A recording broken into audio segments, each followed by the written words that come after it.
जितने भी विद्यार्थी क्लास 9th के यहाँ पे फर्स्ट लेवल का एग्जाम दे रहे हैं तो उनका सोशल साइंस का जो सब्जेक्टिव का आंसर की हम इस वीडियो में लेकर आ चुके हैं। तो जितने भी क्लास 9 के विद्यार्थी हैं वो वीडियो में अंत तक बने रहेंगे, आपको सारी जो चीज़ें वो बताने वाले हैं और किस तरह से इसका पीडीएफ मिलेगा आप लोग उस चीज़ों को भी हम बताने वाले हैं। तो आप लोग जितने भी क्लास 9 के छात्र छात्रा हैं सभी लोग वीडियो में अंत तक रुकेंगे, तभी आप लोग का जो सोशल साइंस का जो ओरिजिनल पद का आप लोग जो सब्जेक्टिव का आंसर है तभी आप लोग को मिलने वाला है, ठीक है। और जितने भी क्लास 9 के छात्र छात्रा हैं सभी लोग के पास इस वीडियो को आप लोग ज़्यादा पहुँचा दीजिएगा ताकि जिनका भी एग्जाम 28 जुलाई को सोशल साइंस है सभी के पास ये ओरिजिनल पद पहुंच सके और सभी लोग आंसर को लिख कर आए एग्जाम में। तो चलिए हम वीडियो का स्टार्ट करते हैं। तो आप लोग ऑब्जेक्टिव वाले वीडियो को नहीं देखे तो फटाफट आप लोग उस वीडियो को भी आप लोग देख लीजिएगा और चैनल को सब्सक्राइब नहीं किया तो चैनल को सब्सक्राइब करके बेल आइकन को प्रेस कर लीजिएगा ताकि आने वाले हर एक एग्जाम का आप लोग जो ओरिजिनल पद है आप लोग के पास सबसे पहले पहुंचे। तो चलिए यहाँ पे देख पाएंगे पूर्णांक आपको 80 मार्क्स का दिया गया और 2 घंटा 45 मिनट आपको बता दिए और आप लोग ऑब्जेक्टिव प्रश्न भी आप लोग को करवा दिए। तो इस वीडियो में आप लोग को सब्जेक्टिव करवाने वाले हैं। तो सब्जेक्टिव प्रश्न को हम लोग चलते सीधा। तो यहाँ पे देख पाएंगे सब्जेक्टिव प्रश्न तो यहाँ पे खंड बा में, ठीक है, खंड बा में आप लोग को दिया गया है। यहाँ पे क्या दिया गया कि यहाँ पे गैर वस्तुनिष्ठ प्रश्न, ठीक है,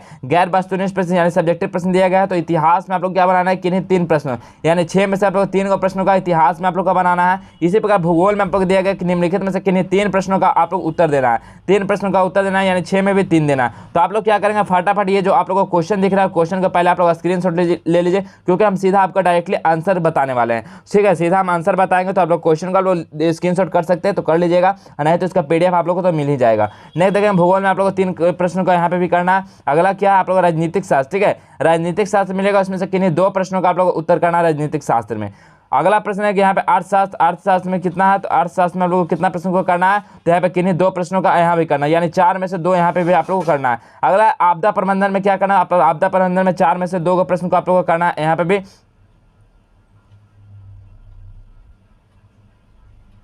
ठीक है। तो यहाँ पे देखिए अगला निर्देश दिया है कि 25 से 28 तक दीर्घ उत्तरीय है। तो आप लोग को क्या करना है कि इसमें से सभी प्रश्नों का उत्तर यानी 3 प्रश्नों का आपको दीर्घ उत्तरीय में आंसर देना है, ठीक है। तो चलिए हम लोग सीधा चलते हैं अब यहाँ पे सब्जेक्टिव आंसर की ओर। तो यहाँ पे देख पाएंगे क्लास 9 फर्स्ट में एग्जाम देते हैं इसका सब्जेक्टिव लेकर आ चुके हैं गैर वस्तुनिष्ठ का। यहाँ पे देख पाएंगे आप लोग सामाजिक बयान पहला में आपका क्या था लघु थे, यहाँ पहला क्वेश्चन क्या था इतिहास का। तो इतिहास का पहला आप लोग क्वेश्चन स्क्रीनशॉट कर लिए होंगे। तो चलिए हम यहाँ पे आंसर डायरेक्टली लेकर आ चुके हैं। तो उत्तर क्या हो जाएगा कि मध्य युग में पहले और बोने तथा बाद में तुर्की ने विशाल अंतर्राष्ट्रीय साम्राज्य का निर्माण कर लिया था। कुस्तुनिया पर तुर्कों के अधिकार हो जाने के कारण यूरोपीय देशों के व्यापार का मार्ग ही बंद हो गया, जिससे नई मार्गों की खोज हुई, इन्हें भौगोलिक खोजों के मजबूर कर दिया। तो ये देखिए इतिहास का पहला जो क्वेश्चन आप लोग स्क्रीनशॉट किए होंगे, नहीं किए होंगे तो पीछे करके देख सकते हैं, तो उसका ये उत्तर हो जाएगा, ठीक है। हम सीधा डायरेक्टली आपका उत्तर लेकर आए हैं। तो आप लोग का यही उत्तर को आप लोग एग्जाम में भी चाहें तो आप लोग लिख कर आ सकते हैं क्योंकि हूबहू आपका यही प्रश्न आपका एग्जाम में मिलेगा, ठीक है। अगला दूसरा नंबर प्रश्न का उत्तर क्या हो जाएगा कि दरअसल पुनर्जागरण वह आंदोलन था जिसके द्वारा पश्चिम के राष्ट्र मध्य युग से निकलकर आधुनिक युग के विचार और जीवन शैली अपनाने लगे। इस युग में लोगों ने मध्यकालीन संकीर्णता छोड़कर स्वयं की नई खोजें, नवीनतम विचारें तथा सामाजिक संस्कृति एवं बौद्धिक उन्नति से सुसज्जित किया। ये दूसरा का उत्तर हो जाएगा विद्यार्थी। तीसरा हम लोग उत्तर देखेंगे क्या था कि आप लोगों को इसमें से 3 प्रश्नों का ही उत्तर देना था इतिहास में। तो तीसरा नंबर हम लोग देखेंगे प्रश्न क्या है, दास व्यापार क्या है। तो दास व्यापार एक विनाशकारी और अमानवीय प्रथा है जो सैकड़ों वर्षों में हुई थी। इसकी शुरुआत 16वीं शताब्दी में हुई जब यूरोपीय व्यापारियों ने अफ्रीका दासों को अमेरिका में बागानों पर काम करने के लिए ले जाना शुरू किया था। तो ये देखिए इतिहास का 3 क्वेश्चन आपका हो गया। अब हम लोग चलेंगे भूगोल का 3 क्वेश्चन की ओर। तो देखिए 7वां नंबर से भूगोल स्टार्ट होता है। तो यहाँ पे क्या है, जल संधि या जल संयोगी या जल डमरू पानी ऐसे तंगमार्ग को कहते हैं जो बड़े पानी के समूहों को जोड़ता है और जिसमें से नौकाएं गुजर कर एक बड़े जलाशय से दूसरे बड़े जलाशय तक जा सके। उसको हम क्या बोलते हैं, उसको जल डमरू या तो फिर हम लोग बोलते हैं जल संयोगी या जल संधि बोलते हैं उसको। अगला हम लोग देखते हैं प्रश्न क्या, 8वां नंबर आपका भूगोल का ही है कि भारत के पश्चिम में पाकिस्तान, उत्तर पूर्व में चीन, नेपाल और भूटान, पूर्व में बांग्लादेश, म्यांमार स्थित है। हिंद महासागर में इसके दक्षिण पश्चिम में मालदीव और दक्षिण में श्रीलंका और दक्षिण पूर्व में इंडोनेशिया से भारत की सामुदायिक सीमा लगती है। ये देखिए 8वां हो गया। 9वां का प्रश्न यहाँ पे देखिए आप लोग भूगोल में भी 3 प्रश्न कर रहा था तो तीनों प्रश्न का हम लोग आंसर देखेंगे। तो 9वां का आंसर क्या हो जाएगा कि खादर मिट्टी भूमि के उस भाग को कहा जाता है जहाँ प्रतिवर्ष नियमित रूप से नदियों का पानी बाढ़ के रूप में पहुंचता रहता है। इसके कारण मिट्टी व भूभाग सदैव नवीन रहता है, जिसे खादर मिट्टी के नाम से जाना जाता है। खादर मिट्टी में नवीन मिट्टी की मिलावट होने के कारण उस भूमि की उर्वरक क्षमता में निरंतर वृद्धि होती रहती है। तो ये 9वां का उत्तर हो जाएगा। तो चलिए यहाँ पे देखिए 9वां के बाद सीधा 14 नंबर। यहाँ पे 14 नंबर क्यों, क्योंकि यहाँ पे 14 नंबर से स्टार्ट होता है आपका यहाँ पे राजनीतिक शास्त्र। तो राजनीतिक शास्त्र का यहाँ पे क्या हो जाएगा, तो देखेंगे आप लोग उत्तर क्या हो जाएगा 14 का कि बिहार में स्थित प्राचीन गणराज्यों में बुद्धिलकालीन समय में सबसे बड़ा तथा शक्तिशाली राज्य था। इस गणराज्य की स्थापना सूर्यवंशी राजा राजा ईश्वर कुमार के पुत्र विशाल ने की थी, जो कालांतर में वैशाली के नाम से विख्यात हुई। महाभाग जातक के अनुसार लिच्छवी बजी संघ का एक घने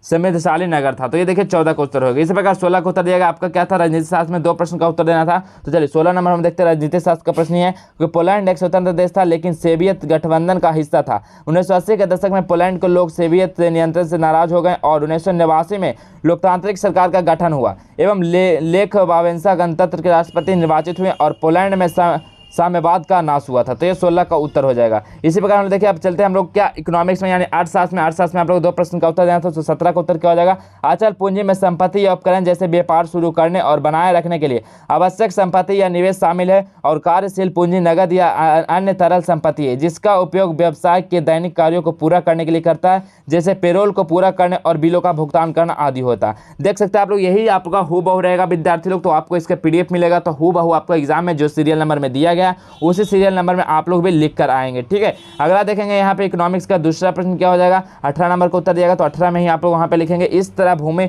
श्रम पूंजी प्रबंधन एवं साहस उत्पादन के 5 साधन होते हैं। पहला, भूमि अर्थशास्त्र में भूमि शब्द का बड़ा व्यापक अर्थ होता है, ठीक है। ये देखिए 18 का उत्तर हो जाएगा। चलिए अब नेक्स्ट प्रश्न को हम बढ़ने से पहले हम लोग देखते हैं कि इसका PDF जो है कि काफ़ी सारे बच्चे का डिमांड रहता है, इसका PDF हम कहाँ से डाउनलोड करेंगे। तो चलिए हम PDF के बारे में बताते हैं किस तरह से डाउनलोड करना। तो आप लोग वीडियो में अच्छे तरह से आप लोग लास्ट में बने रहेंगे, तभी आप लोग से डाउनलोड हो पाएगा, ठीक है। तो सबसे पहले आप लोग क्या करना, सबसे पहले आप लोग गूगल या क्रोम ब्राउजर है तो आप लोगों को क्या करना, ओपन कर लेना, ठीक है। जैसे तो चलिए देखिए आप लोगों को क्या करना है, आप लोगों के पास अगर गूगल या क्रोम ब्राउजर है तो पहले उसको ओपन कर लेना। ओपन करने के बाद सर्च करना है क्या, जस्टल एजुकेशन। जैसे ही जस्टल एजुकेशन लिखकर सर्च करेंगे तो आप लोग देख पाएंगे justeducation.com का वेबसाइट खुलेगा। तो इस वाले लिंक पे क्लिक कर लेंगे। इस पर जैसे ही आप लोग क्लिक करते हैं तो क्लिक करने के बाद देख सकते हैं जस्टल एजुकेशन का वेबसाइट खुलेगा। तो इसमें आप लोग टेलीग्राम का वहाँ पर लिंक दिया गया, तो टेलीग्राम को आप लोग जरूर ज्वाइन करिए, क्योंकि टेलीग्राम में भी आपका इसका PDF दिया जाता है, तो आप लोग वहाँ पर भी मिलने वाला है। तो टेलीग्राम को ज्वाइन कर लेंगे, नहीं तो आप लोग ऊपर को चलेंगे जस्टल एजुकेशन में, तो यहाँ पे देख पाएंगे क्लास 9 का एक सेक्शन दिखेगा ब्लू कलर में। तो इस वाले क्लास 9 वाला पे क्लिक करेंगे।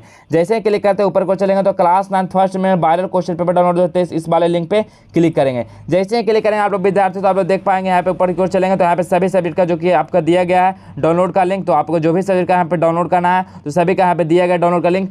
तो डाउनलोड वाले लिंक पे क्लिक करके इसको डाउनलोड कर लेंगे, ठीक है। तो फटाफट यहाँ से सभी लोग को डाउनलोड कर लेना। डाउनलोड नहीं होता तो आप लोग टेलीग्राम चैनल को ज्वाइन रखेंगे, आपको वहाँ पे भी इसका PDF मिलने वाला है, ठीक है। तो आप लोग समझ गए किस तरह से आपका PDF मिलने वाला है। तो चलिए हम चलते हैं सीधा क्वेश्चन की ओर। तो अगला क्वेश्चन क्या था, तो अगला क्वेश्चन देखिए आप लोग का यहाँ से आप आ जाएगा, यहाँ से आप लोग को मिलेगा आपदा प्रबंधन का, ठीक है। आपदा प्रबंधन में आपको 2 प्रश्न का उत्तर करना था। तो 21वां का उत्तर क्या हो जाएगा कि ऐसी कोई प्राकृतिक घटना जिससे मनुष्य के जीवन या सामग्री को हानि पहुंचे प्राकृतिक आपदा कहलाता है। सदियों से प्राकृतिक आपदा मनुष्य के अस्तित्व के लिए चुनौती रही। जंजीलों में आग, बाढ़, भूस्खलन, भूकंप, ज्वालामुखी, सुनामी, चक्रवाती तूफान, बादल फटने जैसे प्राकृतिक आपदाओं बार बार मनुष्य को चेतावनी देती है। ये 21 का उत्तर हो जाएगा। 22 का उत्तर क्या हो जाएगा, भारत के मध्य प्रदेश के भोपाल शहर में 3 दिसंबर सन 1984 को एक भयानक औद्योगिक दुर्घटना हुई। इस भोपाल गैस कांड को हम लोग भोपाल गैस त्रासदी के नाम से जाना जाता है। ये 23 का उत्तर है। चलिए हम लोग सीधा में यहाँ पे देखते हैं। अब लॉन्ग टाइप क्वेश्चन में आप लोग को उत्तर देना है 3 प्रश्नों का, यानी सभी प्रश्नों का उत्तर देना था। तो यहाँ पे हम लोग चलते हैं 25 का उत्तर क्या हो जाएगा लॉन्ग टाइप में। तो यहाँ पे हो जाएगा, इससे विश्व भर में निरपेक्ष राजतंत्र का ह्रास होना शुरू हुआ,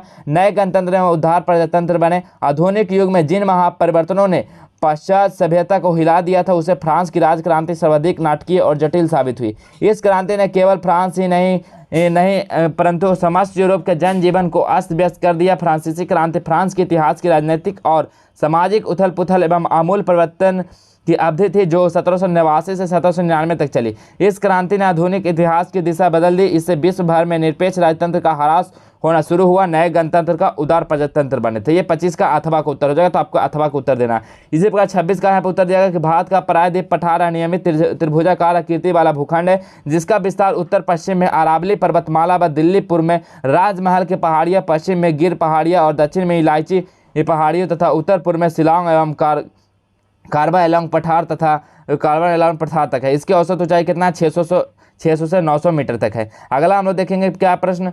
तो अगला प्रश्न यहाँ पे 27 नंबर प्रश्न क्या, लोकतंत्र एक प्रकार का शासन व्यवस्था है जिसमें सभी व्यक्ति को समान अधिकार होता है। एक अच्छा लोकतंत्र वह है जिसमें राजनीतिक और सामाजिक न्याय के साथ साथ आर्थिक न्याय की व्यवस्था भी है। देश में यह शासन प्रणाली लोगों को सामाजिक, राजनीतिक और धार्मिक स्वतंत्रता प्रदान करती है। समाधान सरकार की पारदर्शिता, जवाबदेही और जिम्मेदार सरकार और बेहतर लोकतंत्र की सफलता के लिए जिम्मेदार कारक है। लोकतंत्र कई देशों में देखा जा सकता है, लेकिन एक सफल लोकतंत्र के लिए सरकार को पारदर्शी, जिम्मेदार और वैध होना चाहिए। अगला 28 नंबर का सही आंसर क्या होगा? मुख्य तौर पर हरित क्रांति देश में कृषि उत्पादन को बढ़ाने के लिए लागू की गई एक नीति है। इसके तहत अनाज उगाने के लिए प्रयुक्त पारंपरिक बीजों के स्थान पर उन्नत किस्म के बीजों का प्रयोग बढ़ावा दिया गया। पारंपरिक बीजों के स्थान पर HYBS के प्रयोग में सिंचाई के लिए अधिक पानी, उर्वरक, कीटनाशक की आवश्यकता होती है। तो देखिए आप लोग ये सभी प्रश्नों का आप लोग यहाँ पे दीर्घ दिया था, तो सभी प्रश्नों का यहाँ पे उत्तर हो चुका है। तो आप लोग इसका PDF लेने के लिए आप लोग क्या करेंगे, आप लोग टेलीग्राम चैनल को जरूर ज्वाइन कर लेंगे। तो उसका लिंक आप लोग इसका डिस्क्रिप्शन में, ठीक है, इसका जो लिंक मिलेगा आपको वीडियो के डिस्क्रिप्शन में, आप लोग को इसका टेलीग्राम का लिंक मिल जाएगा। तो आप लोग वहाँ से टेलीग्राम चैनल को